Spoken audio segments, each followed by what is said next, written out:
Bonjour Eva, je suis très très heureuse que tu aies accepté de faire ce Facebook Live, que tu aies accepté d'entrer dans l'inconnu avec moi, de ce genre d'activité, de ce genre de diffusion. Et je me réjouis de partager avec toi et de t'accueillir sur ma page. Donc, peut-être que j'aimerais que tu commences peut-être par te présenter à ma communauté. Ok, ben, bonjour à tous et merci en tout cas Anne-Chantal de m'avoir invitée à ce Facebook Live. C'est vrai que c'est aussi une première pour moi. Et moi c'est Eva Savary, je suis thérapeute et je suis, comment dire, je suis une éveilleuse de sens, en fait. C'est ça qui me caractérise pour amener les gens vers plus de sens dans leur vie par diverses techniques que j'utilise, comme la PNL, l'hypnose, la sophrologie. Et j'aide les personnes à retrouver un peu à gérer le stress, retrouver le calme, la sérénité. Et ma deuxième chose que je fais aussi, c'est pour tout ce qui est estime de soi et confiance en soi. Voilà, c'est mes deux spécialités, la gestion du stress et la confiance en soi, l'estime de soi. Voilà. Donc, j'ai un cabinet à Sion. À Sion, en Suisse, je précise parce que en fait, il y a beaucoup de gens qui me suivent sur ma page qui n'habitent pas en Suisse. Oui, Et alors je précise que Sion est au pied des montagnes. C'est une ville qui est entourée de 3000 et plus, jusqu'à plus de 4000. Et c'est une magnifique ville avec un climat un peu méditerranéen, je dirais même que vous êtes au pied des montagnes. Voilà. C'est pas très loin de chez moi, en fait, hein. C'est à 20 minutes de voiture, hein. Donc, en tout cas, merci Eva pour ta présentation. Donc, ce que j'ai entendu, c'est aider les gens à mettre plus de sens, à gérer leur stress et à retrouver une meilleure confiance et estime d'eux-mêmes. oui, c'est ça. Et qu'est-ce qui t'a amené à proposer ce genre de soutien aux personnes? Est-ce qu'il y a eu des événements particuliers dans ta vie qui t'ont amené à proposer ça? Comment t'es arrivé? Parce que ce que je sais, c'est que tu n'as pas toujours fait ça comme métier. Donc, voilà, je te laisse un petit peu expliquer. Je ne sais pas pourquoi je dis un petit peu, parce que tu peux faire un grand peu si tu veux. C'est parce que je suis un peu gênée, un peu surprise comment? Dans l'inconnu et je mets des petits, voilà, pour me rassurer peut-être. Oui, c'est vrai que de parler à un écran, ça fait quand même assez bizarre et de pouvoir pas voir les personnes qui sont en face de nous, c'est drôle un peu. Mais voilà, c'est la magie un peu du web. Alors moi, ce qui m'a amené à devenir thérapeute, c'est un peu malgré moi en fait. La thérapie, enfin j'ai fait énormément de formations pour moi parce que j'en avais besoin et j'ai senti à un moment donné que si je voulais que mon milieu, surtout j'avais des problèmes avec mon ado et puis je me suis dit si je voulais que lui change, il fallait que moi je change. Donc, j'ai entrepris différentes thérapies et au fur et à mesure, c'est mon entourage qui me disait « Ah, mais Eva, et si tu devenais thérapeute ?» Je dis « Mais non, mais jamais, jamais. » Et pour finir, le cabinet est venu à moi et j'ai décidé de devenir thérapeute. Et après, pourquoi l'estime, la confiance et le stress? C'est vrai qu'au début que je me suis installée, je ratissais un peu large pour avoir le plus de monde possible. Puis en fait, l'estime et la confiance, parce que je suis passée à travers ça. J'étais tellement timide quand j'étais jeune et tellement pas sûre de moi que même quand les gens me parlaient, c'était catastrophique. Donc, une séance comme là, on est en train de faire, je n'aurais jamais pu faire.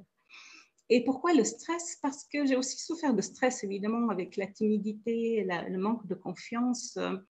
À chaque fois que je devais faire des examens, j'avais des troubles intestinaux, je transpirais, je bégayais. C'était vraiment catastrophique. Donc, voilà, c'est deux choses qui me parlent énormément et avec lesquelles j'ai travaillé sur moi. Donc, ce qui fait que je comprends les personnes qui ont des soucis là-dedans. Merci beaucoup, Eva. En fait, ce que j'observe, c'est que comme beaucoup de personnes,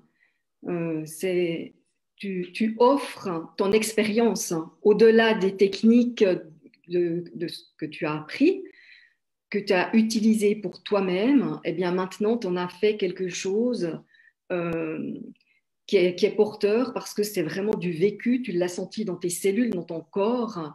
Et de cette manière, je pense que je vois toujours le gain de temps que notre expérience peut apporter aux personnes qu'on suit, parce que souvent, quand on découvre, eh bien, on prend un peu je dirais qu'on prend des détours, on essaye plusieurs choses et que l'expérience permet de prendre des raccourcis et d'accompagner les gens pour qu'ils gagnent en temps et en énergie et en argent, je dirais aussi, hein, sur les trois domaines.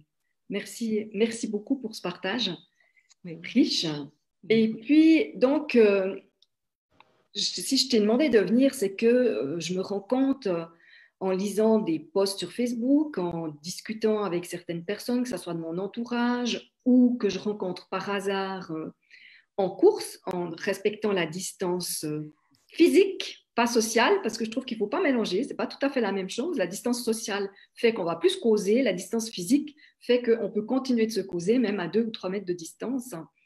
Et je me rends compte qu'il y a passablement de personnes qui sont stressées actuellement en lien avec cette période inconnue. Hein. On ne sait pas trop pour combien de temps on va devoir restreindre nos mouvements, restreindre nos achats, restreindre nos moments de convivialité, et que ceci peut générer passablement de stress. Donc, peut-être, est-ce que tu peux nous partager quelle est ton expérience? Est-ce qu'elle rejoint la mienne ou tu as l'impression qu'autour de toi, les gens sont plus détendus que ce que moi, je peux observer?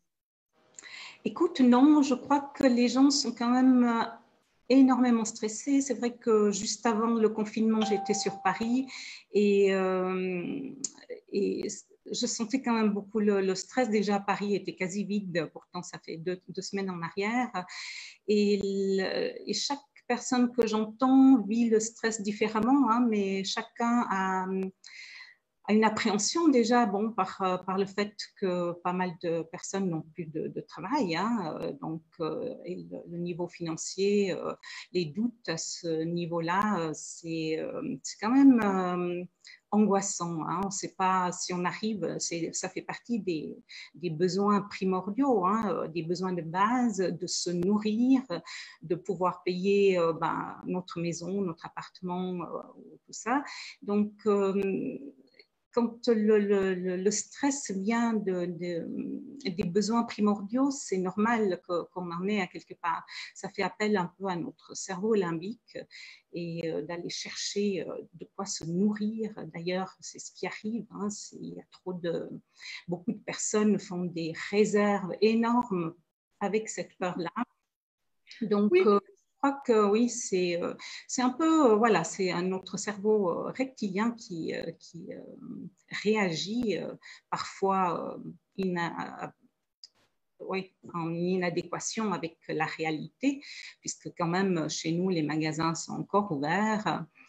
Et ce stress, cette angoisse, et l'angoisse vient plutôt de l'avenir. Hein. On ne sait pas ce que l'avenir nous réserve, si on va réussir à continuer à travailler, etc. Donc, oui, moi, je trouve qu'autour de moi, il y a énormément de stress. Oui, Oui, je souriais quand tu parlais des magasins parce que ça fait 2 semaines, plus de 2 semaines que j'aimerais acheter du papier de toilette et que dans le magasin dans lequel je vais habituellement ici dans mon village, eh bien, j'en ai trouvé finalement vendredi pour la première fois.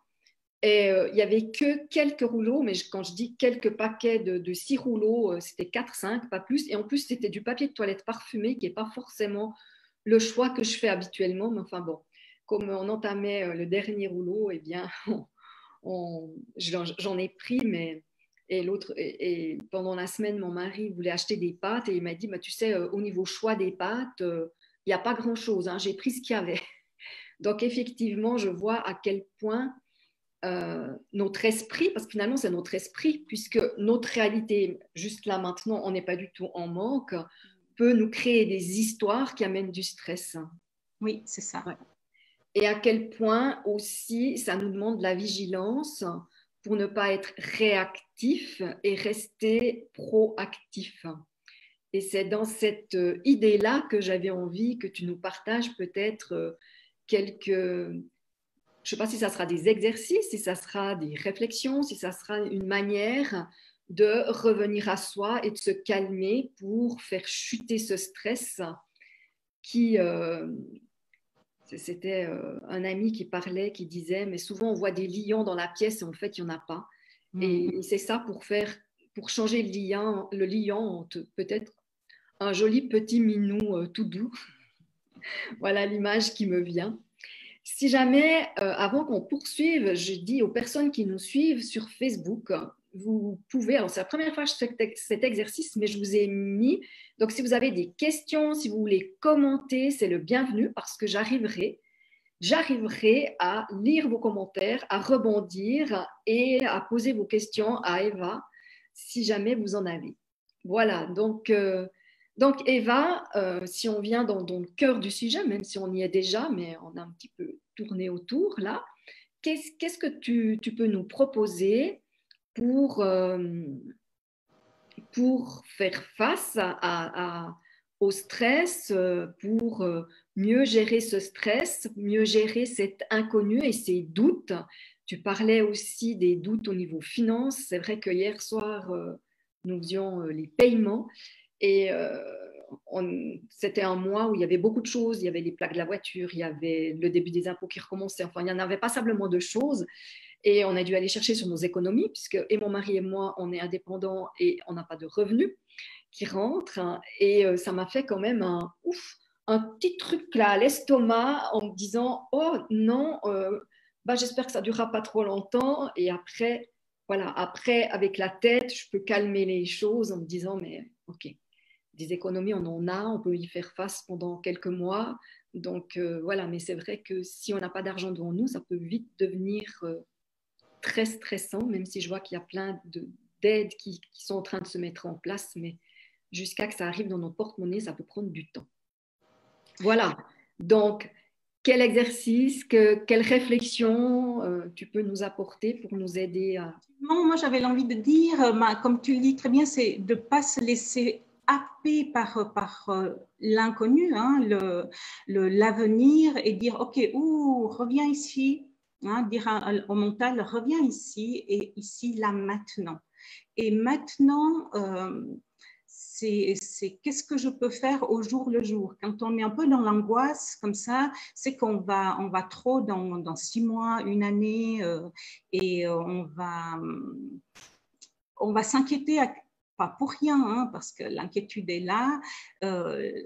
Et ce qui est important, c'est juste de se recentrer et pendant cette période, de se dire, tiens, qu'est-ce qui arrive? Comment est-ce que je me positionne, moi? Comment est-ce que je profite de cette situation, de ce confinement, pour changer mes habitudes à quelque part aussi? Parce que si tout ça nous arrive, c'est pour nous permettre, selon moi, hein, c'est mon interprétation, c'est pour nous permettre de nous repositionner autrement,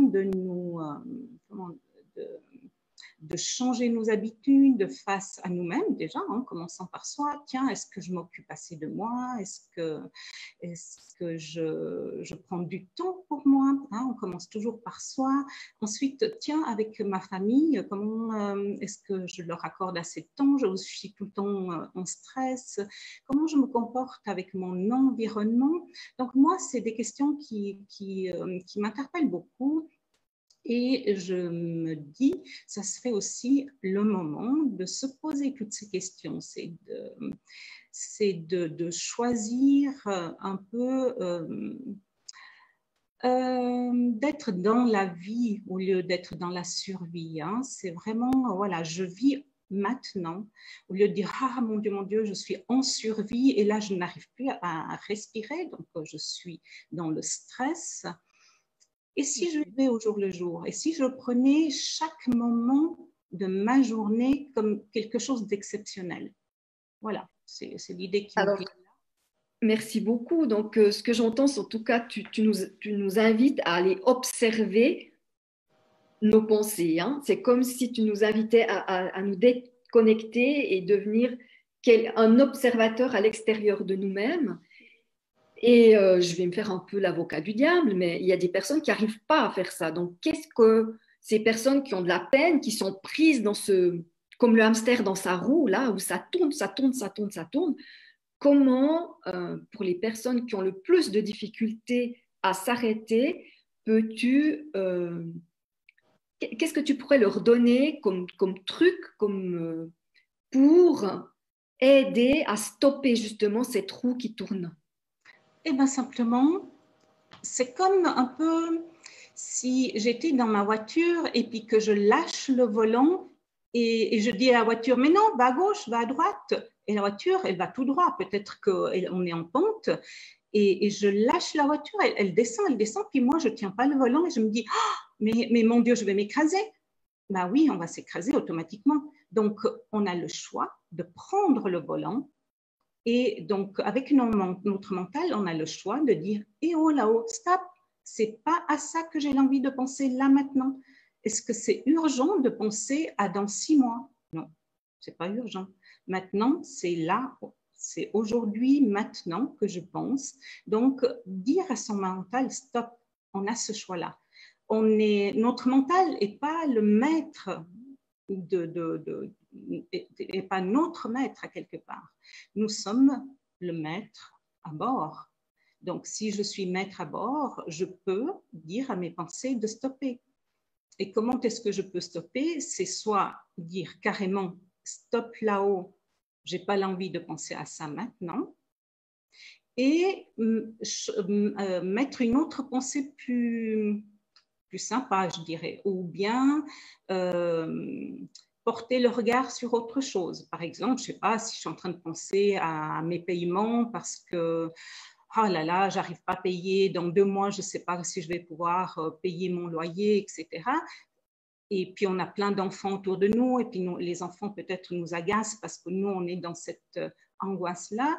C'est de me dire, tiens, OK, stop là le mental, je m'arrête et je vais jouer un peu avec les enfants. Ça change un peu les idées et ça permet de réorienter notre pensée. La pensée, elle se réoriente si nous faisons attention. Si nous arrêtons la roue de l'hamster, hein, on peut l'arrêter. On met un petit doigt dedans, hop, hein, on met un petit doigt dans l'engrenage de notre mental et ça peut s'arrêter. Mais c'est la volonté. Et puis évidemment, si je me dis, tiens, stop à mon mental, il va stopper peut-être 1-2 secondes, puis ça va revenir, la roue se remet. Mais à force comment dire, à force d'apprentissage à quelque part, hein, c'est aussi un apprentissage. À force d'apprentissage, de dire stop à son mental, ben, le mental, au bout d'un moment, il va se recalmer. Et aussi, on arrête le mental par la respiration. Donc, ce qui est important quand on est dans notre mental, c'est redescendre dans le corps. Parce que quand on est dans le mental, on n'est plus dans le corps et on ne sent plus nos émotions. On n'arrive même plus à respirer. D'ailleurs, quand on est dans le mental et qu'on est angoissé, on respire, on respire vraiment par le haut du corps, comme ça. Et ce qui est important, c'est je respire, je descends à l'intérieur de moi. Je vais déjà expirer. Quand on est dans l'angoisse, on n'arrive plus à respirer. Mais... Donc, je commence par expirer avec un bon souffle. Et après, je commence à inspirer. et je gonfle le ventre comme si c'était un ballon. Je respire, je gonfle et j'expire. Et je plaque. La respiration, là, c'est une respiration volontaire pour chasser le stress. Donc, j'inspire et je gonfle le ventre et j'expire, je dégonfle le ventre. Et déjà là, et faire ça pendant 1 minute minimum. Et déjà là, le corps se calme. Et si le corps se calme, le mental se calme aussi. C'est vraiment automatiquement. Le corps et l'esprit interagissent, ce qui fait que si je calme mon corps, hein, qui est stressé, avec la respiration qui est haute, quand on est en respiration haute, comme ça, en état de stress, notre corps s'oxygène mal et nos pensées, elles partent un peu à la dérive, comme ça. Et le fait de calmer, ça fait vraiment redescendre l'angoisse. Et vraiment, la respiration, c'est ce qu'on a tout le temps avec nous. Et ça permet de revenir ici et maintenant dans mon corps. Et quand je suis plus calme, j'arrive mieux à penser. Donc ça, c'est un exercice tout simple à faire.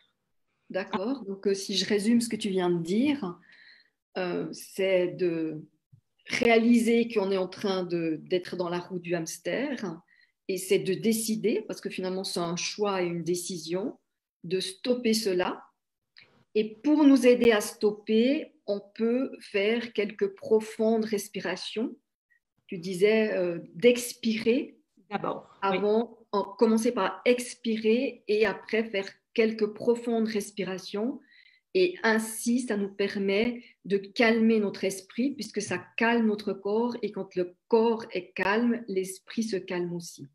Exactement. J'avais peut-être aussi quelque chose à ajouter que j'avais entendu et que j'ai utilisé et qui marche. C'est à cette partie hamster, c'est de lui donner un nom. Et de lui dire, alors je faisais une formation de chamanisme, on l'appelait Bouboule, mais donnez-lui le nom que vous voulez et c'était en lui donnant le nom et de lui parler, ça lui donnait déjà une place et ça faisait qu'elle venait avec moins de force se manifester. Donc je ne sais pas si tu as déjà entendu parler de ça, mais en tout cas... C'est intéressant, oui. C'est vrai que si on lui donne un nom, on peut aussi lui parler à quelque part, hein, plus facilement, oui. Comme tu le dis, hein, je l'appelle Bouboule, dire écoute, là, Bouboule, c'est pas le moment. Là, j'ai pas besoin de penser à ça. Et c'est intéressant comme façon d'interpeller notre mental aussi. Hein. Ouais. Et après, il y a aussi d'autres techniques de respiration qui peuvent aider, comme ce qu'on appelle la respiration au carré. Hein. Donc, ça permet de vraiment redescendre dans le corps. Donc, on inspire sur 4 temps. On reste en apnée sur 4 temps. On expire sur 4. Et on reste en apnée sur 4. Ça fait vraiment le carré. J'inspire 1, 2, 3, 4. Je retiens sur 4. 1, 2, 3, 4. J'expire sur 4. 1, 2, 3, 4. Et j'inspire sur 4. Non, je recommence. Alors, j'inspire sur 4 temps. Je retiens sur 4. J'expire sur 4. Et je retiens sur 4. Toujours, okay. Ce qui est intéressant, quand au début, on a peut-être de la peine à inspirer avec le ventre, parce ce qui est important, c'est de descendre la respiration dans le ventre. Donc, c'est de mettre les mains sur le ventre. Voilà, c'est vraiment mettre les mains et j'inspire. 2, 3, 4. Je retiens sur 4. 1, 2, 3, 4. J'expire sur 4. 1, 2, 3, 4. Je retiens sur 4. 1, 2, 3, 4. J'inspire sur 4. 2, 3, 4. Je retiens sur 4. 1, 2, 3, 4. J'expire sur 4. 1, 2, 3, 4, et ainsi de suite. Et cet exercice, c'est à faire pendant 3 bonnes minutes. Ça permet de 3-4 minutes, ça permet de redescendre le cortisol, qui est l'hormone qui monte quand on est en état de stress. Donc, vraiment, la respiration, c'est ce qui est vraiment important. Après, il y a des techniques d'exercice physique.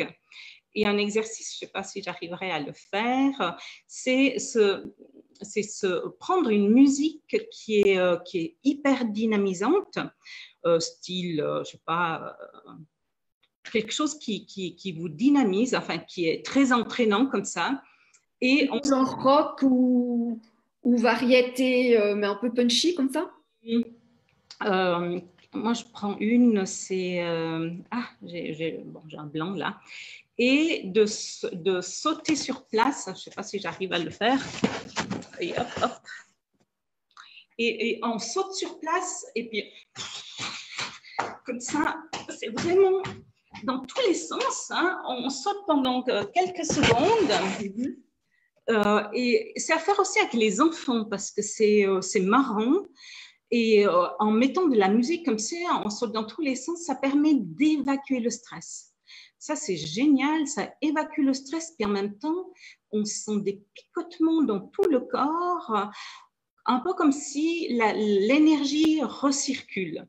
Donc, si vous avez des enfants avec votre mari, n'importe, ou bien par WhatsApp, n'importe, faites-le avec d'autres personnes, vous mettez une bonne musique stimulante et vous sautez et vous dansez. Ça, c'est vraiment bouger le corps pour mettre une autre énergie à l'intérieur de nous. Donc ça, c'est un autre exercice simple à faire. C'est étonnant parce que je ne l'ai pas fait, mais de te regarder faire, j'ai senti que ça circulait dans mes bras. Pas les os, mais les bras. J'ai senti quelque chose qui, rien que par mimétisme. Ouais. Je trouve ça incroyable. On sait bien que beaucoup de choses passent comme ça, mais je n'avais pas imaginé. Ouais. D'accord, ben voilà. Donc c'est vraiment, et ça, amusez-vous à faire au quotidien. Et même avant d'aller au lit. Ouais. Donc, vous pouvez le faire par WhatsApp, avec l'image WhatsApp pour vos grands-parents qui ne peuvent pas bouger. Et de vous voir vous sauter et lâcher le stress, ça peut les aider. Ça me vient comme ça, une idée un peu. Exactement. Et puis les grands-parents peuvent bouger juste les bras, hein, oui, en même temps que vous. C'est, voilà, moi je bouge les bras, ou bien ils bougent que les pieds s'ils ont de l'arthrose, hein, ou bien que les mains. C'est vraiment, on adapte. Hein, et puis les enfants, eux, ils peuvent sauter un peu plus haut, sans se faire mal, évidemment. Mais c'est quelque chose qui amène vraiment de la gaieté. Ouais. Et après, on rigole. Voilà. L'autre exercice, c'est de rire. Vraiment, de regarder des vidéos gangs. Le rire, ça déstresse parce que ça fait travailler le plexus. Oui, j'arrive pas. Ça fait travailler le plexus solaire qui est là. Et quand on rigole, on secoue le ventre comme ça et ça assouplit le plexus. Donc, un autre exercice que vous pouvez faire quand vous êtes tendu après avoir respiré, c'est se masser ici sous les côtes. Ouais. Le plexus solaire, et souvent, c'est hyper douloureux. Quand on est stressé, c'est très tendu. Donc, vraiment, on prend et on masse délicatement au début. Hein, on se masse la hanche. Voilà. Oui, moi j'avais une amie thérapeute qui nous disait de faire comme ça. Alors, je ne sais pas si on verra. Est-ce qu'on voit? Voilà. C'était de prendre notre pouce ici et c'était de glisser comme ça le long des côtes. Et c'est vrai que c'est très déstressant. Alors peut-être si on est beaucoup stressé, il faut commencer par y aller gentiment, voilà, j'imagine. Je ne pas être stressé parce que ça passe facile chez moi. Selon l'état de stress, c'est vraiment l'endroit où il y a les émotions qui se déposent. Hein. Ouais, donc, ouais. À faire régulièrement, à masser un peu le ventre, hein, aux enfants, dire tiens, on se masse tous le ventre ensemble. Le siège des émotions chez les enfants, c'est le ventre. Ils ont souvent mal au ventre. Peut-être que s'ils ont des tensions, les enfants, dans cette période. C'est faire l'exercice donc de sauter et dire, tiens, ben, on prend un petit moment, on se masse. Hein, tiens, ben, on se masse les mains, hein, on va masser les mains. On peut se masser parmi, on masse les mains, un peu le dos, la nuque. Ça permet aussi d'avoir des échanges en famille et d'avoir d'autres liens que les liens qu'on a habituellement et ce contact qu'on a besoin quand on a des incertitudes. Hein. Et plus on a de contact, et mieux c'est à l'intérieur de nous. Donc, pour les personnes, alors moi j'entends bien les échanges en famille hein, et je vois bien à quel point le confinement peut être compliqué à gérer avec des enfants qui n'ont plus toute leur liberté de mouvement, plus gérer les devoirs, enfin plus que les devoirs, puisqu'il y a tout le programme scolaire qui est transmis à la maison. Je parlerai de ça mercredi, si jamais, dans S'éveiller en famille. Mais les personnes qui sont seules, qu'est-ce que tu leur préconises? Parce que moi, j'ai plusieurs amis qui sont célibataires et elles me disaient que c'est ce qui leur manquait le plus, en fait, c'est ce contact physique. Parce que c'est sûr que quand on vit en famille, ben, on est confinés ensemble, donc on continue de se toucher, même si on ne se masse pas, il y a tous ces contacts physiques un peu... comment dire ça, inconscient, mais parce que tout d'un coup, on se lave les dents au même moment, bah, on se touche, on met des choses dans le lave-vaisselle, on se touche, on se passe les plats. Enfin voilà, il y a beaucoup de contacts physiques, pas forcément en conscience, mais il y en a beaucoup.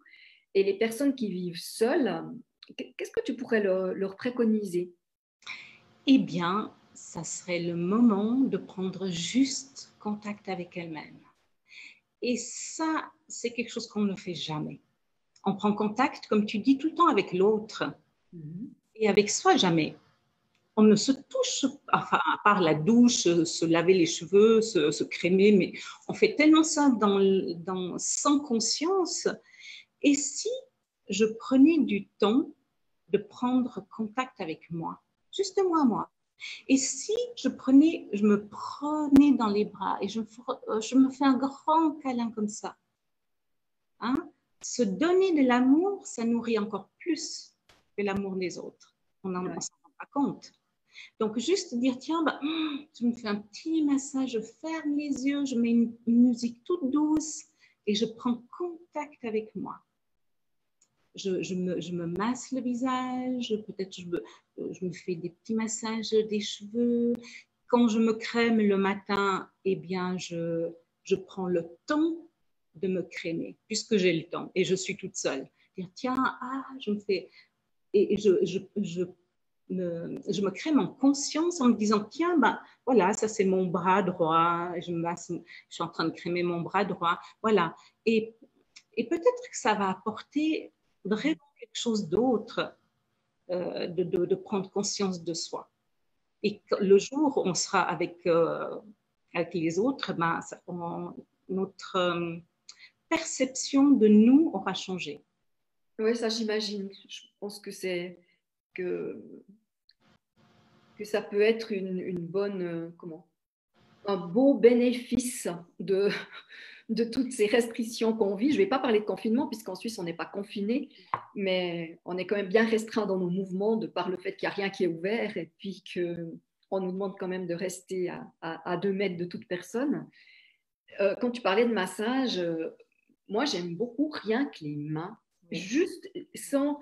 Et c'est assez confortable parce que tout dépend où on va se masser, ça apporte des tensions de l'autre côté, hein, parce que ce n'est pas facile d'accès.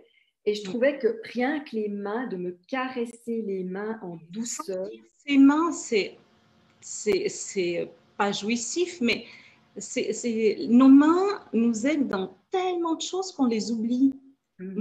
Je vois quand je mets de la crème, je suis tac, tac, hop. Mais sentir ses mains en conscience, on ferme les yeux et on sent ses mains, comme tu dis, mais c'est waouh. Ouais.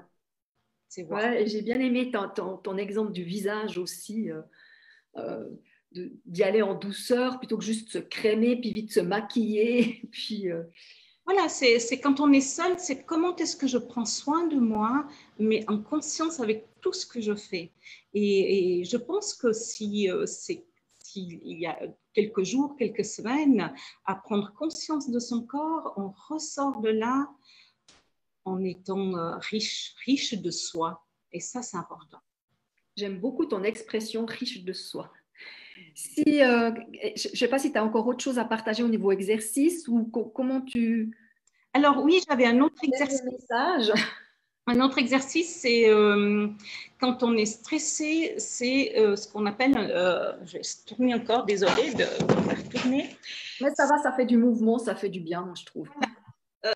On ne voit pas ma tête, mais ça n'a pas d'importance, c'est secouer les épaules. Hein. C'est vraiment, on va visualiser que dans les mains, on va écraser nos soucis, notre stress, tout ce qu'on n'a pas l'envie d'avoir ici et maintenant. Donc, je serre ça dans mes mains et je vais inspirer, retenir la respiration et je vais monter et descendre les épaules comme ça, en apnée. Hein. Donc, et après, on va lâcher ça par terre, comme si je me débarrassais de tout ce stress, de toutes ces tensions qui sont à l'intérieur de moi. Et ça permet vraiment de détendre les trapèzes. Souvent, quand on est stressé, on a vraiment la nuque et les trapèzes. Et ça se passe comme ça. Donc, j'inspire, je serre. Donc là, je vous montre. Bon, je serre je mets l'intention dans mes mains de serrer ce stress, ces tensions, et j'inspire, je retiens la respiration, et je monte et je descends, et je secoue les épaules. Et après, les épaules, hein, on les monte, on les descend. Exactement comme ça. On monte, on descend, et après, on prend notre stress qu'on a dans les mains et on lâche par terre, vraiment en ouvrant bien les mains comme ça et en expirant fort par la bouche. Ça, c'est vraiment un exercice qui fait énormément du bien. Et si on visualise qu'on serre dans les mains notre stress, ça fait du bien. Voilà pour ce qui est des exercices. Bon, il y en a encore tout plein, évidemment. J'imagine bien qu'en tant que professionnel, tu as plein de choses. Si je fais un résumé un peu de ce que tu nous as dit, donc tu nous as parlé juste de s'arrêter et de prendre pendant 1 minute des grandes respirations conscientes, ça permet de calmer notre mental. Tu nous as parlé de la respiration en carré. J'inspire sur 4 temps, je retiens mon souffle sur 4 temps, j'expire sur 4 temps, je retiens mon souffle sur 4 temps, etc. Voilà. Tu as parlé de l'autre, celui de se secouer sur une musique entraînante. Tu nous parles de celui-ci maintenant qui est de prendre le stress dans ses mains, de faire une grande inspiration, d'avoir le stress dans les poings, de monter et descendre comme ça les épaules, puis après d'expirer en faisant… Oui. Je ne sais pas si j'en ai oublié, hein.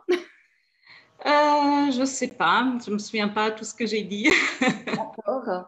En tout cas, voilà, vous avez une série d'exercices qui demandent peu de temps, peut-être à faire plusieurs fois dans la journée, choisir celui qui vous convient le mieux et qui vous permettra, quand vous sentez…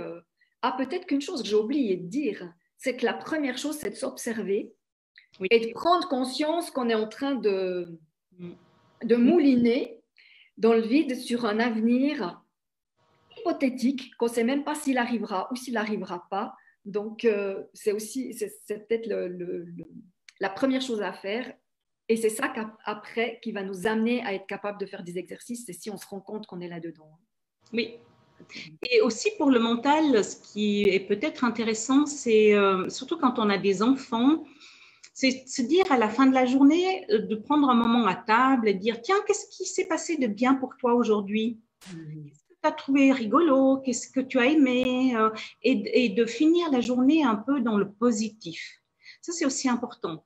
On évacue le stress et tout, mais juste… amener notre mental à voir ce qu'il y a de bien. Tiens, qu'est-ce qui fait qu'on est confiné ? Ok, mais on est toute la famille réunie. pour l'instant, peut-être qu'on n'est pas malade, on a bien rigolé, on passe du temps. Enfin voilà, qu'est-ce qui a été bien aujourd'hui? Ou bien j'ai vu un film marrant, ou bien, je sais pas, j'ai eu un appel d'une amie qui m'a mis en joie. Finir vraiment la journée avec, voilà, chacun dit qu'est-ce qui s'est passé de positif pour lui dans la journée. C'est aussi, voilà, finir avec une note positive, c'est important. C'est la gratitude, hein. Et on sait que ça fait monter notre énergie et notre vibration, et que si notre vibration est plus élevée que celle du coronavirus, eh bien, il n'a aucune prise sur nous. Donc, c'est important d'avoir des actions pour élever notre vibration et d'être attentif quand on sent que notre vibration descend suite à du stress ou à des nouvelles. Je me suis rendu compte vendredi, c'est rare que j'aille faire les courses en fait, c'est plutôt mon mari qui va faire les courses. Et vendredi, c'est la première fois que je retournais faire des courses avec cette situation où on a des numéros pour entrer dans le magasin, on nous demande de nous désinfecter les mains. Enfin voilà, et je me suis rendu compte en rentrant, j'avais fait la laiterie, une grande surface, un petit épicier, enfin c'est une coopérative avec fruits et légumes bio, plus encore un autre magasin. Et j'ai vraiment été choquée parce que dans la grande surface, en guillemets, c'est une succursale de grande surface, mais ils avaient bâché certains rayons. Et ça, je n'avais pas vu pour ne pas faire de la concurrence. Et moi, j'avais besoin de recharge pour mes stylos. Et du coup, comme c'est pas que c'est pas des, je sais plus, de première nécessité, quelque chose de première nécessité, eh bien, on pouvait plus en acheter. Je dis, non, mais je vais écrire comment moi? Je vais plus, enfin, et je me suis rendu compte à quel point toutes ces mesures auxquelles j'ai été confrontée pendant un peu plus d'une heure, le temps que je fasse le tour de tout ce que je voulais acheter, avait impacté mon énergie, mais inconsciemment. C'est tout d'un coup, en me rendant compte que j'étais un peu à fleur de peau et que je pouvais être très vite dans la critique, que j'ai réalisé que mon énergie était descendue et que j'ai pris soin de la faire remonter, justement. C'était inconscient sur le moment. Ouais. Oui. Eh bien, Eva, en tout cas, merci beaucoup. Peut-être avant de quitter, j'aimerais que tu nous dises où les personnes qui t'ont écouté là maintenant ou qui vont t'écouter en replay, je vais le dire avec un accent un peu plus anglophone, peuvent te retrouver. Alors, j'ai soit un site, mon site internet, c'est Eva, non, c'est senso, senso.ch, soit sur Facebook ou Instagram. D'ailleurs, sur Instagram et Facebook, j'ai mis aussi sur j'ai mis des petites vidéos avec des exercices à faire. J'ai mis 7 vidéos, enfin elles ne sont pas encore toutes faites. J'avais comme challenge confinement coronavirus avec 7 vidéos et pour 7 jours. Merci. En tout cas, je te remercie de tout cœur de ta participation, de ces exercices, de ces conseils que tu nous as donnés. Et je souhaite à tout le monde d'essayer, de voir ce qui marche, de voir quel exercice vous plaît le mieux et a le plus d'effet sur vous et d'en profiter pleinement. Voilà, je vous souhaite à tous en tout cas une excellente journée. Je vous embrasse et comme je dis depuis le début du confinement, je donne des bisous à tout le monde parce qu'à travers l'écran, il n'y a pas de problème. Voilà. Bye bye. Voilà, et moi je vous remercie et surtout prenez soin de vous, prenez cette période pour juste regarder à l'intérieur de vous comment est-ce que ça marche. Et je vous dis aussi à très bientôt peut-être. Au revoir. Merci Eva, à bientôt. Au revoir.